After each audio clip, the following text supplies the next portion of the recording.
करीब एक साल से चले आ रहे किसान आंदोलन को वापस लिए जाने के बाद आज दिल्ली के सिंघू बॉर्डर, टिकरी बॉर्डर और गाजीपुर बॉर्डर से किसान अपने घरों को लौट जाएंगे।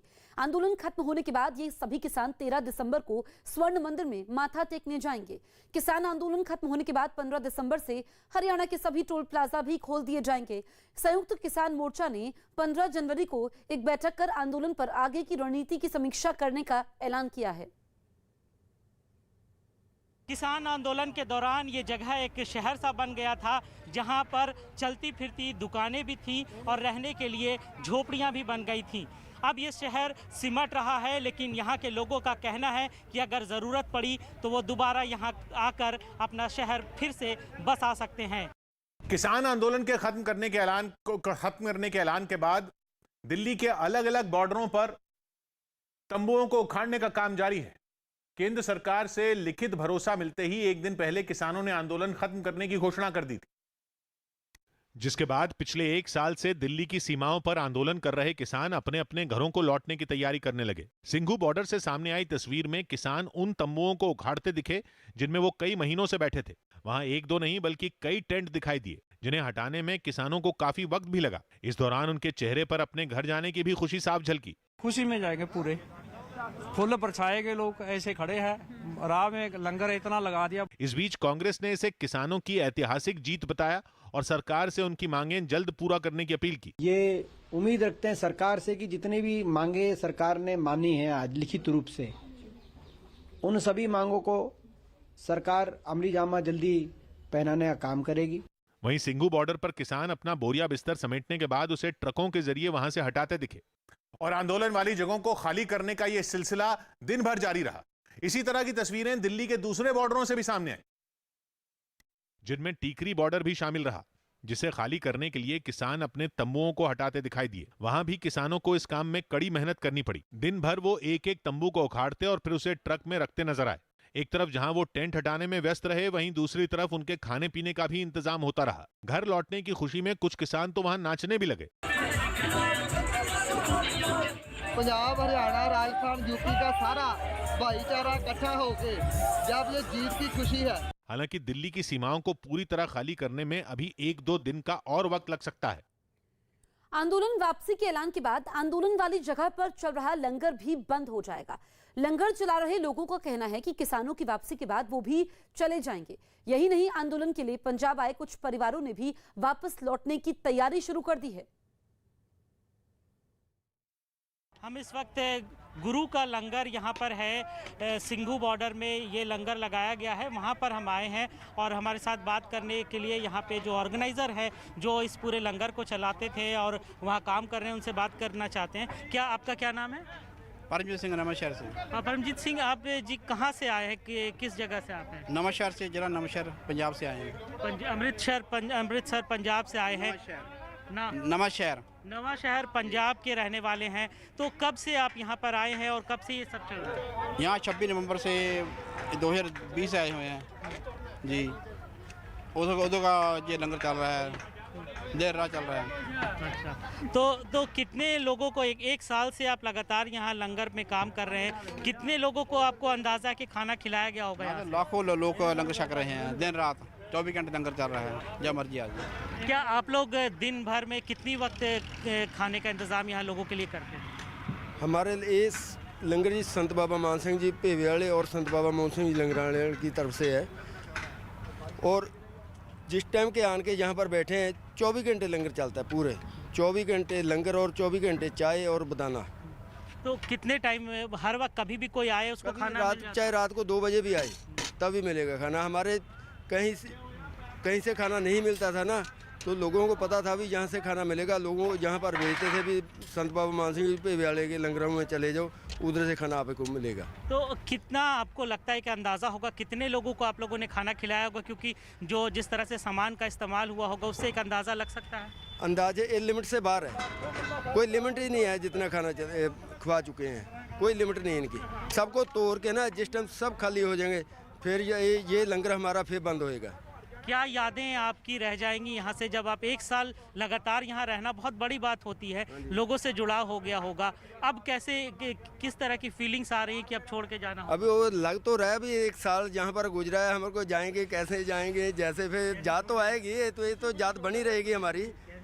जब आए थे तो क्या लग रहा था कि इतना लंबा समय रुक सकते हैं? नहीं, पहले जिस टाइम आए थे उस टाइम तो इतना हमारे को नहीं लग रहा था इतना लंबा चले जाएगा, पर चलो जो हुआ भगवान की कृपा से हुआ, उनकी कृपा से वैसे कुछ नहीं होता है, तो उनकी कृपा से अब जो हुआ अभी बढ़िया हुआ।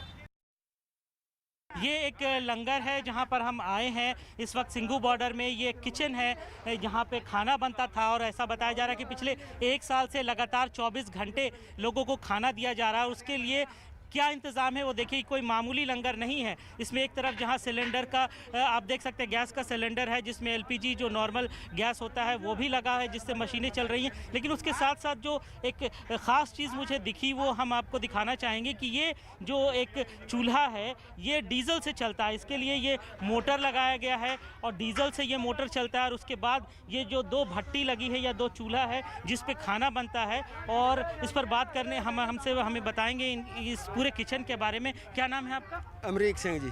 अमरीक सिंह जी, ये जो बड़ा सोफिस्टिकेटेड आप लोगों ने लगाया है, ये कैसे, क्या पहले भी ऐसा करते थे या यहाँ पे हुआ ये? ना ना, यहाँ से नहीं, ये जो पट्टी है ना इसकी, इनके साथ की हमारे पास 100 पट्टी है। भी कहीं भी लंगर लगाना पड़े, बड़ा लंगर लगाना पड़े तो हम जाके तुरंत लगा सकते हैं। जैसे हमारे बाबा जी जिस टाइम उड़ीसा में भूचाल आया था, साइक्लोन आया था, और गुजरात में साइक्लोन आया था, वो 3 महीने उड़ीसा में रहे और 3 महीने गुजरात में रहे। तो जहाँ कहीं भी आपदा आता है, जैसा कि इन्होंने बताया कि उड़ीसा में जब साइक्लोन आया था उस वक्त भी इन लोगों ने काम किया है, और इसके लिए ये एक रेडीमेड तरीका इन्होंने रखा है कि कहीं भी कुछ ऐसी आपदा आती है जहाँ ज़्यादा तादाद में लोगों को खाना खिलाया जाना हो तो वहाँ पर इस भट्टी का इस्तेमाल होता है। पटियाला के एक गांव से ही ये पूरा जो परिवार यहाँ आप देख रहे हैं, सब पटियाला के एक ख़ास गांव से यहाँ आए हुए हैं और एक साथ इसी छत के नीचे रह रहे थे। कब से, आपका नाम क्या है? मेरा नाम है गुरजीत सिंह। गुरजीत जी, आप लोग कब से यहाँ पर हैं पूरे परिवार के साथ? परिवार का तो ऐसा है कि जैसे पूरे गांव से लोग आए हुए हैं, तो पहले तो ड्यूटियाँ लगी हुई थी, इसमें से 10 लड़के चले जाते थे, 10 उनमें से आगे आ जाते थे। बार बार हर महीने की ड्यूटियाँ थी, हफ्ते वीकली तौर पे ड्यूटी थी कि 10 आगे 10 चले गए, 10 आगे 10 चले गए, ताकि मोर्चा कमज़ोर ना पड़े। और भी महिलाएं भी यहाँ पर आई। आमतौर पे महिलाओं का इस तरह से घर छोड़ के आना और इसमें संघर्ष में जुड़ जाना होता नहीं है। कितना मुश्किल था, कैसे आप लोगों ने तय किया यहाँ आना? ਅਸੀਂ ਤਾਂ ਜੀ ਪਹਿਲੇ ਵਾਰ ਆਏ ਹਾਂ ਜੀ ਅੱਜ ਇੱਥੇ। ਪਹਿਲਾਂ ਸਾਡੇ ਇੱਥੇ ਦੇ ਨਾਲ ਦੇ ਪੂਰੇ ਸਾਲ ਜਿੱਦਾਂ ਤੋਂ ਸੰਘਰਸ਼ ਸ਼ੁਰੂ ਹੋਇਆ ਉਦੋਂ ਦੇ ਇੱਥੇ ਹੀ ਹਾਂ ਜੀ। ਅਸੀਂ ਅੱਜ ਪਹਿਲੀ ਵਾਰ ਆਏ ਹਾਂ ਜੀ। तो यहाँ आते क्या पहले भी कौन था यहाँ पे जो पहले, क्या आप पहले भी कभी यहाँ पे आई हैं? नहीं सर, हम पहली बार आए हैं। हमारे परिवार के सभी लोग वो यहीं पर थे 1 साल से। क्या आप लोगों को डर लगता था, क्योंकि बहुत सारी ऐसी खबरें आती होंगी वायलेंस की और भी बहुत तरह की, तो क्या वायलेंस तो हुआ ही नहीं यहाँ पर। यहाँ पर तो एकता थी, यहाँ पर वायलेंस नहीं था। डर तो बिल्कुल भी नहीं था यहाँ पर। कभी ऐसा लगा कि शायद कहीं कोई वायलेंस हो जाए और फिर कोई किसी तरह का हादसा हो, आपके घर के लोग यहाँ हैं तो एक खतरा सर? नहीं सर, बिल्कुल भी नहीं। यहाँ पर हम सब ने भी और हमारे घर वालों ने भी बहुत ज़्यादा सिक्योर फील किया है। मतलब डिफरेंट कम्युनिटीज़ के लोग एक साथ यहाँ पर हैं, जो एक मिसाल है पूरी दुनिया के लिए। क्या आपको लगता है अब वापस सब लोग जा रहे हैं यहाँ पे, कुछ लेके जा रहे हैं या बहुत कुछ खोना पड़ा है, क्योंकि काम धंधे पे भी असर पड़ा होगा? कैसे देखते हैं आप इसको? सर, जो सबसे बड़ी बात जो हमने खोया है वो जो हमारे किसान शहीद हुए हैं, सबसे बड़ी बात तो वो है। और तो कुछ नहीं खोया, और तो हम यहाँ से प्यार लेकर जा रहे हैं बस।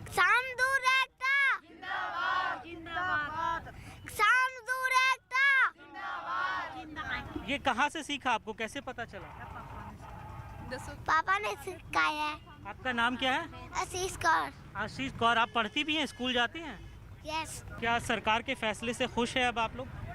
हाँ ठीक है, अभी देखेंगे, अभी आंदोलन तो ख़त्म नहीं हुआ है। जो अभी 15 जनवरी की SKM की मीटिंग होगी, अगर सरकार थोड़ा आनाकानी करेगी, जो मांगे रह गई हैं, तो फिर आंदोलन दोबारा खड़ा किया जा सकता है, कोई बड़ी बात नहीं है।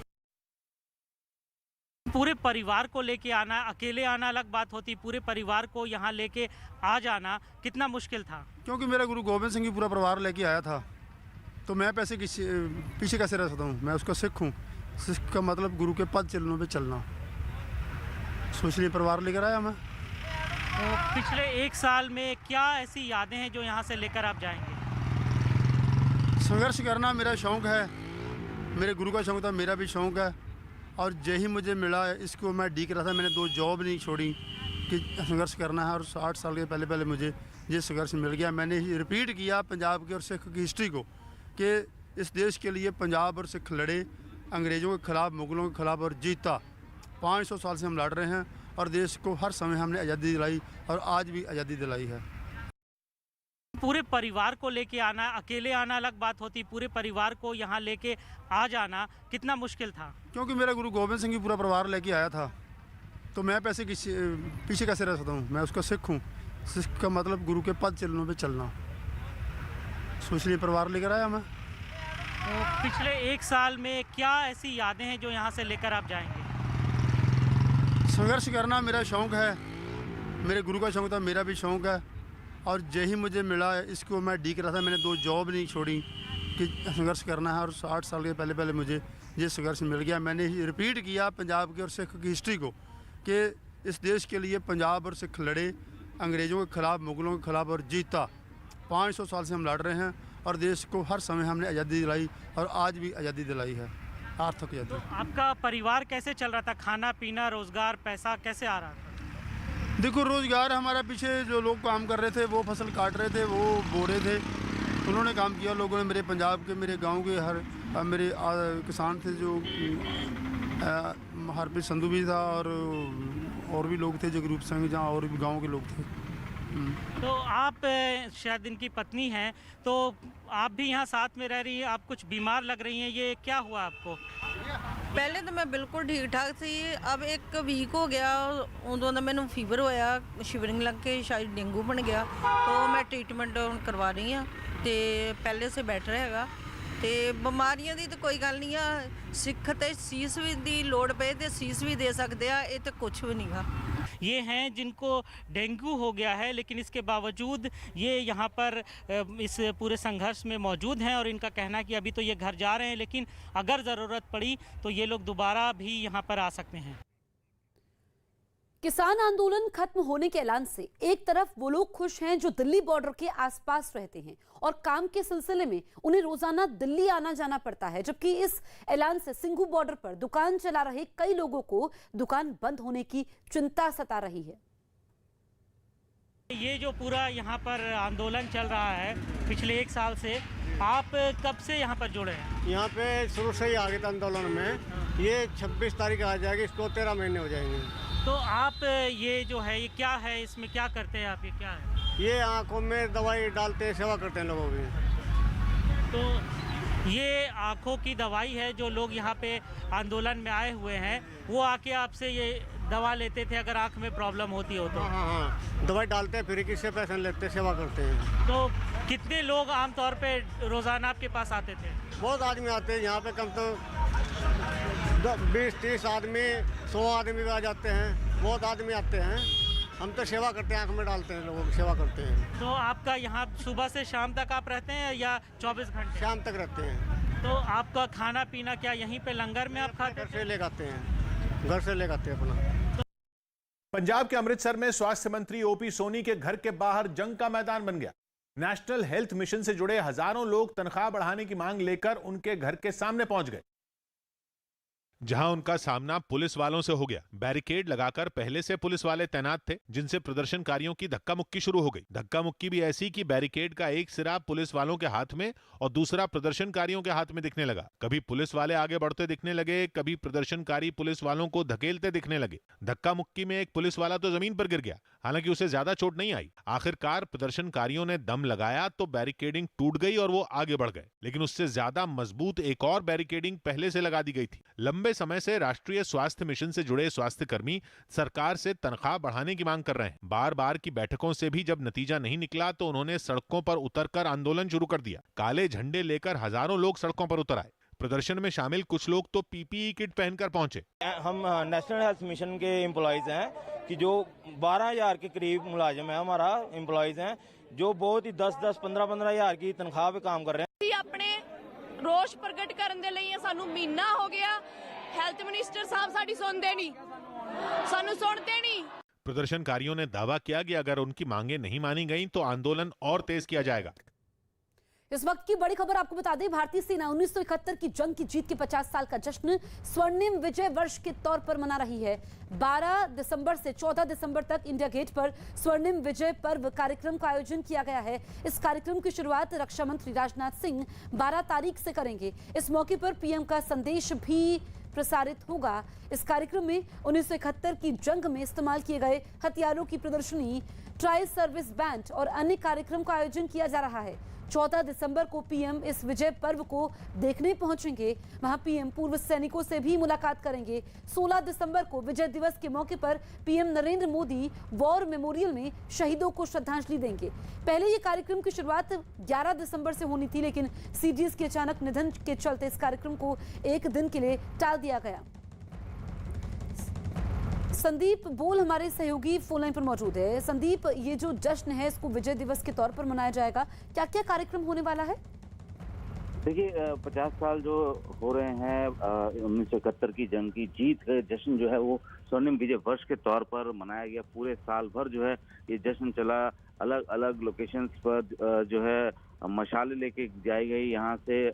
उसके बाद जो है हर एक जगह अलग अलग कार्यक्रम। तो अब इसका समापन है, यानी कि 16 दिसंबर को इस पूरे इसका पर्व का समापन है। उसी के तहत जो है एक बड़ा कार्यक्रम जो है रक्षा मंत्रालय की तरफ से आयोजन किया गया है, जिसमें कि 11 तारीख से लेकर जो है 14 तारीख तक ये कार्यक्रम इंडिया गेट पर चलेगा। और इस कार्यक्रम में 1971 में की जंग के दौरान इस्तेमाल में लाए गए वो सारे हथियार जो कि इस वक्त वहां पे लगाए गए हैं। और खास बात यह है कि प्रधानमंत्री खुद जो है 16 तारीख को अमर जवान ज्योति पर जाएंगे, वॉर मेमोरियल में जाएंगे, श्रद्धांजलि देंगे। साथ ही 14 तारीख को इस पूरी प्रदर्शनी और इस पूरे जो कार्यक्रम जो आयोजित किया गया उसको भी देखने जाएंगे। और एक्स सर्विसमैन जो वहाँ पे मौजूद उस वक्त जो है 71 की लड़ाई में जो पार्टिसिपेट जिन्होंने किया था उनसे भी बातचीत करेंगे। ठीक है संदीप, आप नजर में रखिए, आगे भी आपसे अपडेट लेंगे। बढ़ते हैं आगे। पूर्वी उत्तर प्रदेश के किसानों को पीएम नरेंद्र मोदी आज बड़ी सौगात देंगे। पीएम दोपहर करीब 1 बजे उत्तर प्रदेश के बलरामपुर पहुंचेंगे, जहां पीएम सरयू नहर परियोजना का उद्घाटन करेंगे। इस परियोजना से करीब 14 लाख हेक्टेयर जमीन को सिंचाई के लिए पानी मिल पाएगा, जिससे बलरामपुर और गोरखपुर समेत 9 जिलों के करीब 29 लाख किसानों को फायदा पहुंचेगा। पूर्वी उत्तर प्रदेश के किसानों को प्रधानमंत्री नरेंद्र मोदी कुछ घंटों बाद बड़ी सौगात देंगे। प्रधानमंत्री उत्तर प्रदेश के बलरामपुर में सरयू नहर परियोजना का उद्घाटन करेंगे। इस परियोजना से करीब 14 लाख हेक्टेयर जमीन को सिंचाई के लिए पानी मिल सकेगा, जिससे बलरामपुर और गोरखपुर समेत 9 जिलों के करीब 29 लाख किसानों को फायदा होगा। इस प्रोजेक्ट में 5 नदियों सरयू, घाघरा, राप्ती, बाणगंगा और रोहिणी को जोड़ा गया और इसे बनाने में 9,800 करोड़ रुपए की लागत आई। यह परियोजना करीब 4 दशकों से अटकी थी, लेकिन पिछले 4 साल में इसे बनाने के काम में तेजी ला दी गई। कांग्रेस के छात्र संगठन एनएसयूआई के कार्यकर्ताओं पर भुवनेश्वर में पुलिस ने लाठीचार्ज कर दिया। गृह मंत्री को बर्खास्त करने की मांग लेकर एनएसयूआई के छात्र ओडिशा की विधानसभा का घेराव करने के लिए आगे बढ़ रहे थे, लेकिन प्रदर्शनकारियों से निपटने के लिए पुलिस पहले से तैयार थी। दावा है कि प्रदर्शनकारियों ने पुलिस की ओर पत्थर फेंके, जिसके बाद पुलिस ने लाठीचार्ज शुरू कर दिया। एक बार लाठियां चलना शुरू हुई तो चलती ही रहीं। जो भी सामने आया उससे पुलिस वाले पूरा हिसाब बराबर करते दिखने लगे। पुलिस के साथ अर्धसैनिक बल के जवान भी तैनात थे। आगे आगे एनएसयूआई के कार्यकर्ता दौड़ने लगे और पीछे पीछे लाठी लेकर दौड़ते जवान। कुछ लोग सड़क किनारे छुपने की कोशिश करने लगे, लेकिन बचे वो भी नहीं। आसपास की गलियों तक में ढूंढ कर प्रदर्शनकारियों पर लाठियां बरसाई गईं। लेकिन लाठीचार्ज यहीं नहीं रुका, बल्कि एनएसयूआई कार्यकर्ताओं का पीछा करते करते पुलिस के जवान कांग्रेस दफ्तर तक पहुंच गए। दफ्तर में दाखिल होकर प्रदर्शनकारियों की तलाश की गई।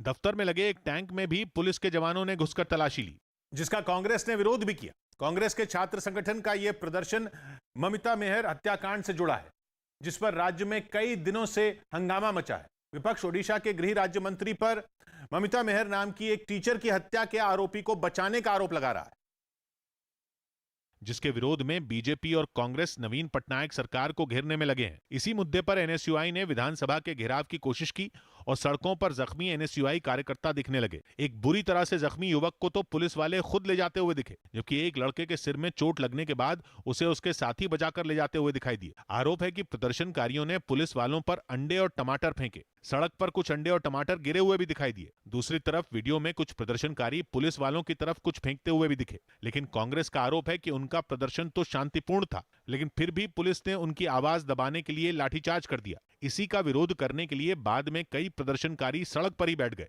लेकिन हालात पर काबू पाने के लिए पुलिस ने कई प्रदर्शनकारियों को हिरासत में ले लिया। तमिलनाडु में हेलीकॉप्टर हादसे में शहीद हुए विंग कमांडर पृथ्वी को आज अंतिम विदाई दी जाएगी। विंग कमांडर पृथ्वी सिंह चौहान के पार्थिव शरीर की पहचान के बाद आगरा लाया जाएगा और उसके बाद उन्हें श्रद्धांजलि दी जाएगी। उत्तर प्रदेश के मुख्यमंत्री योगी आदित्यनाथ ने शहीद के परिवार वालों को 50 लाख रुपए की आर्थिक मदद और परिवार के एक मेंबर को सरकारी नौकरी देने का ऐलान किया है। तुर्की की संसद में सांसद बीच कार्यवाही में आपस में भिड़ गए। जिस दौरान यह घटना हुई उस वक्त संसद में बजट पर बहस चल रही थी, लेकिन आरोप है कि बहस करते करते नेता तू तड़ाक पर आ गए और तुर्की के गृह मंत्री ने विपक्ष के एक नेता की बेइज्जती कर दी, जिसके बाद मामला गर्मा गया और दोनों तरफ के सांसद अपनी सीटें छोड़कर आगे की तरफ आ गए। इसके बाद जो तस्वीरें सामने आई उनमें तुर्की की सत्ताधारी पार्टी और मुख्य विपक्षी दल के दर्जनों सांसद एक दूसरे पर टूटे दिखे। शब्दों की लड़ाई हाथापाई में बदल गई और थप्पड़ घूंसे चलते नजर आए। इतने लोग आपस में लड़ते दिखे कि भीड़ में समझ ही नहीं आया कि कौन किसे मार रहा है। पीछे से कुछ सांसद झगड़ा शांत कराने के लिए आगे भी आए, लेकिन मामला थमा दिमाग की गर्मी लात घूंसों के जरिए बाहर निकलने के बाद ही। हरियाणा के गुरुग्राम में खुले में नमाज पढ़ने के मामले में अब मुख्यमंत्री मनोहर लाल खट्टर ने भी सख्त रुख अपना लिया है। उन्होंने खुले में नमाज पढ़ने को गलत बताया और धार्मिक स्थलों के अंदर ही नमाज पढ़ने की अपील की। मुख्यमंत्री की सख्ती के बाद प्रशासन ने 37 जगहों पर खुले में नमाज पढ़ने की परमिशन को भी रद्द कर दिया। ये सारी चीज धार्मिक स्थल इसीलिए बने होते हैं कि वहां जाकर के करें। खुले में ऐसा कार्यक्रम नहीं होना चाहिए। ये नमाज पढ़ने की जो प्रथा यहाँ खुले में हुई है, ये कतई भी सहन नहीं की जाएगी।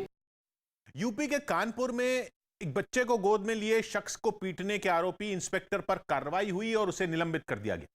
वहां के जिला अस्पताल के कर्मचारियों ने प्रदर्शन किया और अस्पताल के गेट पर ताला जड़कर हंगामा शुरू कर दिया, जिसके बाद पुलिस ने इन लोगों को वहां से हटाने के लिए डंडे उठा लिए। इसी दौरान उनके सामने प्रदर्शन में शामिल एक ऐसा शख्स आया जिसकी गोद में बच्चा था, लेकिन प्रदर्शनकारियों पर लाठियां बरसाता इंस्पेक्टर नहीं रुका और उसने उसे पीटना शुरू कर दिया।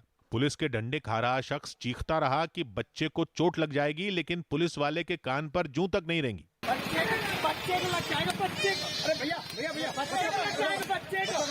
यही नहीं, पुलिस वाले ने उस शख्स को बच्चे समेत अपने साथ ले जाने की भी कोशिश की।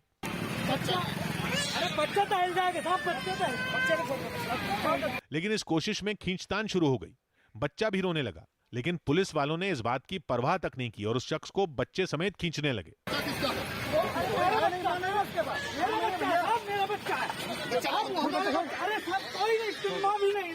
बहुत मिन्नतें करने के बाद पुलिस ने उस शख्स को अपने बच्चे समेत जाने दिया, लेकिन इस मामले को तूल पकड़ने में देर नहीं लगी और देखते ही देखते इस पर सियासत शुरू हो गई। विपक्ष ने इस मुद्दे की आड़ में राज्य सरकार पर निशाना साधा और बीएसपी नेता सतीश चंद्र मिश्रा ने ट्वीट कर राज्य सरकार पर तानाशाही करने का आरोप लगा दिया। समाजवादी पार्टी के सुर भी ऐसे ही नजर आए। हम समझते हैं कि इन सब घटनाओं के लिए अगर कोई जिम्मेदार है तो उत्तर प्रदेश की योगी सरकार जिम्मेदार है। इसी बीच खबर आई कि आरोपी इंस्पेक्टर को सस्पेंड कर दिया गया है। ऐसे मामले में पुलिस के ऊपर बहुत कठोरता से कार्रवाई करते हुए निलंबित करने का काम किया गया और ये निर्देश किए गए हैं। कानपुर के जिला अस्पताल के कर्मचारियों ने सरकारी आवास में पानी भरने की समस्या पर यह सारा बवाल किया था, जिसके बाद पुलिस को सख्ती दिखानी पड़ी। यूपी में मिशन 2022 के लिए बीजेपी ने तैयारियां तेज कर दी हैं। बीजेपी के राष्ट्रीय अध्यक्ष जेपी नड्डा आज मेरठ में 25,000 बूथ अध्यक्षों को जीत का मंत्र देंगे। इस कार्यक्रम में जेपी नड्डा के अलावा बीजेपी के प्रदेश अध्यक्ष स्वतंत्र देव सिंह और यूपी के उप मुख्यमंत्री दिनेश शर्मा भी मौजूद रहेंगे और बूथ अध्यक्षों को संबोधित करेंगे।